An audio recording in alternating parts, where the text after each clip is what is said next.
Hi friends, నా పేరు Shekhar and మీరు చూస్తున్నారు 𝗏𝗃 యూట్యూబ్ ఛానల్. ఫ్రెండ్స్, ఈ వీడియోలో నేను మీకు IRCTC యాప్లో మీరు ట్రైన్ టికెట్స్ అయితే బుక్ చేస్తూ ఉంటారు కదా. సో ఆ ట్రైన్ టికెట్స్ అనేవి మీరు బుక్ చేసే ప్రాసెస్లో మీకు పేమెంట్ అనేది అయిపోయి టికెట్స్ అనేవి బుక్ అవ్వకపోతే మీ మనీ అనేది ఎన్ని రోజుల్లో మీకు రిఫండ్ వస్తుంది అండ్ రిఫండ్ రాకపోతే మీరు ఏం చేయాలి అండ్ ఈ రిఫండ్ ప్రాసెస్ కంప్లీట్ అవ్వడానికి మీకు ఎన్ని రోజులు పడుతుంది అనేది కంప్లీట్గా మీకు ఎక్స్ప్లెయిన్ అయితే చేయబోతున్నా. సో ఈ వీడియో చాలా యూస్ఫుల్ అవుతుంది. సో మీకు వీలైనంత వరకు అయితే షేర్ చేయండి ఈ వీడియోని అయితే కాబట్టి ఈ వీడియోని చివరి వరకు చూడండి. మన వీడియో కనుక మీకు నచ్చితే లైక్ చేయండి, షేర్ చేయండి, మన ఛానల్ అయితే సబ్స్క్రైబ్ చేసుకోండి. And without any delay let's start the video. So friends, మీరు ఎప్పుడైతే మీరు IRCTCలో బుక్ చేస్తూ ఉంటారో సో టికెట్స్ అనేవి సమ్ టైమ్స్ మీకు నెట్వర్క్ ఫెయిల్యూర్ వల్ల మీకు మనీ అనేది కట్ అయిపోతుంది మీ బ్యాంక్ అకౌంట్లో అండ్ మనీ కట్ అయిపోయి మీకు టికెట్ అనేది బుక్ అయితే అవ్వదు అనమాట. సమ్ టైమ్స్ మీకు కొన్నిసార్లు అలా అయితే జరుగుతూ ఉంటుంది. సో నాకు కూడా ఒకసారి అయితే ఇలా జరిగింది అనమాట. సో రీసెంట్గానే నేను 30వ తారీఖు జూన్ అయితే ఒక టికెట్ అయితే బుక్ చేశాను అనమాట. సో పాలకొల్లు నుంచి సికింద్రాబాద్కి.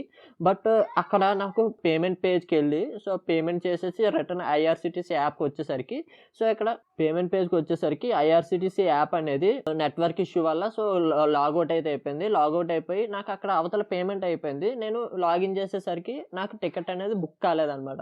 బట్ నాకు అక్కడ పేమెంట్ అయితే అయిపోయింది. సో మీకు పేమెంట్ స్క్రీన్ షాట్ కూడా మీకు స్క్రీన్ మీద అయితే చూడవచ్చు.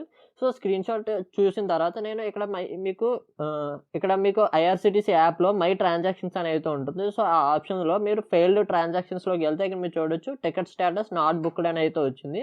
అండ్ అక్కడ ట్రాన్సాక్షన్ అమౌంట్ వచ్చేసరికి 282.15 రూపీస్ నేను టికెట్కి కాస్ట్ పే అయితే చేశాను. సో పే చేసిన తర్వాత పేమెంట్ స్టేటస్ చూడవచ్చు, పెండింగ్ ఫ్రమ్ బ్యాంక్ అండ్ అని ఆప్షన్ అయితే వచ్చింది. అండ్ అక్కడ టోటల్ రిఫండ్ అమౌంట్ వచ్చేసరికి 0.0 అని అయితే వచ్చింది అనమాట. అంటే నాకు రిఫండ్ ఏమీ రాదు అన్నట్టుగా ఇక్కడ అయితే మెన్షన్ చేశారు. సో ఇలాంటిది చాలా వరకు జరుగుతూ ఉంటాయి. సో అందరికీ మీకు కూడా ఇలాంటివి జరిగే ఉంటాయి అనమాట. సో ఒకవేళ మీకు జరగకపోతే ఫ్యూచర్లో ఎప్పుడైనా జరిగితే మీకు ఈ వీడియో అయితే యూస్ఫుల్ అవుతుంది. సో ఇలా వచ్చినప్పుడు మీరు ఏం చేయాలంటే సో కొన్ని రోజు 1 డే మీరు వెయిట్ అయితే చేయాలి. సో ఇది టికెట్ బుక్ అయింది, ఫెయిల్ అయిపోయింది కదా. ఇప్పుడు ఫెయిల్ అయిపోయింది కదా.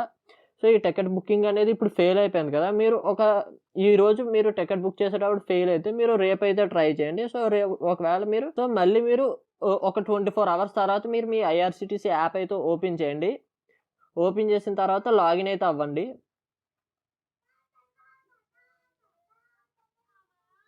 లాగిన్ అయిన తర్వాత ఇక్కడ మై ట్రాన్సాక్షన్లోకి అయితే వెళ్ళండి. సో వెళ్ళిన తర్వాత ఫెయిల్డ్ ట్రాన్సాక్షన్స్లోకి అయితే వెళ్ళండి. సో ఫెయిల్డ్ ట్రాన్సాక్షన్స్లోకి వెళ్ళిన తర్వాత ఇక్కడ మీకు టాప్లో ఏదైతే మీరు టికెట్ బుక్ అవ్వలేదు సో ఆ బుకింగ్ అయితే క్లిక్ చేయండి. 24 అవర్స్ తర్వాత ఏదైతే మీకు టోటల్ రిఫండ్ అమౌంట్ 0 అని చూపించిందో అక్కడ మీకు ఏదైతే మీకు రిఫండ్ రావాల్సిన అమౌంట్ ఉంటుందో సో టోటల్ రిఫండ్ అమౌంట్ అనేది అప్డేట్ అయితే అవుతుంది అనమాట. సో మీరు ఒక 24 అవర్స్ అయితే వెయిట్ చేస్తే మీకు late confirmation received from bank అని చెప్పేసి పేమెంట్ స్టేటస్ దగ్గర వచ్చి మీకు టోటల్ రిఫండ్ అమౌంట్ ఎంత మీకు మీ బ్యాంక్ అకౌంట్కి రిఫండ్ చేయాలో మీకు రిఫండ్ అయితే అక్కడ అమౌంట్ చూపిస్తుంది. ఇది మీకు 3 to 4 వర్కింగ్ డేస్లో మీ బ్యాంక్ అకౌంట్కి అయితే వస్తుంది అనమాట. అంటే వర్కింగ్ డేస్లో మీరు లెక్క పెట్టుకోవాలి. ఒక 3 to 4 వర్కింగ్ డేస్ అయితే మీరు లెక్క పెట్టుకుంటే మీ బ్యాంక్ అకౌంట్కి మనీ అయితే రిఫండ్ అయితే చేసేస్తారనమాట. సో వీళ్ళు వచ్చేసరికి సో ఈ విధంగా ఈ ప్రాసెస్ అనేది జరుగుతూ ఉంటుంది. సో మీకు అర్థమైంది అనుకుంటున్నా. మీరు 24 అవర్స్ వెయిట్ చేస్తే కనుక మీ పేమెంట్ అనేది రిఫండ్ స్టేటస్ అనేది మీకు అయితే ఇక్కడ చూపిస్తూ ఉంటుంది. ఒకవేళ మీకు అప్పటికీ కూడా చూపించకపోతే ఇక్కడ మోర్ అనే ఆప్షన్ అయితే ఉంటుంది. సో ఆప్షన్లోకి వెళ్ళిన తర్వాత ఇక్కడ కాంటాక్ట్ అస్ అనే ఆప్షన్ అయితే ఉంటుంది. సో దాంట్లోకి వెళ్తే ఇక్కడ మీకు IRCTC వాళ్ళ కస్టమర్ కేర్ నెంబర్స్ అయితే కనిపిస్తూ ఉంటాయి, చూడొచ్చు మీకు పైన కనిపిస్తూ ఉన్నాయి. అండ్ వాళ్ళ ఈమెయిల్ ఐడీస్ కూడా ఇక్కడ అయితే కనిపిస్తూ ఉంటాయి. సో మీరు వాళ్ళకి కాల్ చేసి మీ టికెట్ ఇష్యూ అనేది అప్డేట్ అయితే చేసుకోవచ్చు అనమాట. సో ఈ విధంగా మీరు ఒకవేళ IRCTCలో మీ టికెట్ అనేది ఫెయిల్ అయిపోయి బుక్ అవ్వకుండా ఫెయిల్ అయిపోయి మనీ అనేది బ్యాంక్ అకౌంట్ కట్ అయిపోతే మీరు ఒక 24 అవర్స్ వెయిట్ చేస్తే ఇక్కడ మీ మై ట్రాన్సాక్షన్ హిస్టరీలో ఫెయిల్డ్ ట్రాన్సాక్షన్స్లో మీకు ఎంత రిఫండ్ రావాలి అని చెప్పేసి మీకు అప్డేట్ అయితే అవుతుంది. దాన్ని బట్టి మీరు అయితే చెక్ చేసుకోవచ్చు అనమాట. మీకు ఎంత మనీ అనేది రిఫండ్ రావాలి అనేది ఇక్కడ మీకు అయితే తెలుస్తుంది. ఒకవేళ రాకపోతే సో మీరు అక్కడ కస్టమర్ కేర్ నెంబర్స్ అయితే ఉన్నాయి కదా, సో వాటి నుంచి మీరు కాంటాక్ట్ అయితే అవ్వచ్చు. ఈ విధంగా మీరు IRCTCలో టికెట్ అనేది బుక్ అవ్వకపోయి మనీ అనేది పేమెంట్ అయితే చేయించాలనేది ఈ విధంగా మీకు అయితే అర్థమయ్యే ఉంటుంది అనమాట. సో ఇది కంప్లీట్గా వీడియో అయితే వీడియో మీకు నచ్చింది అనుకుంటే వీడియో మీకు నచ్చితే లైక్ చేయండి. అలాంటి మరిన్ని వీడియోస్ కోసం మన ఛానల్ సబ్స్క్రైబ్ చేసుకోండి. ఎందుకంటే ఇలాంటి లేటెస్ట్ ఇన్ఫర్మేషన్ వీడియోస్ మీకోసం తీసుకొస్తున్నాను. So thank you for watching. See in the next video. Bye bye now.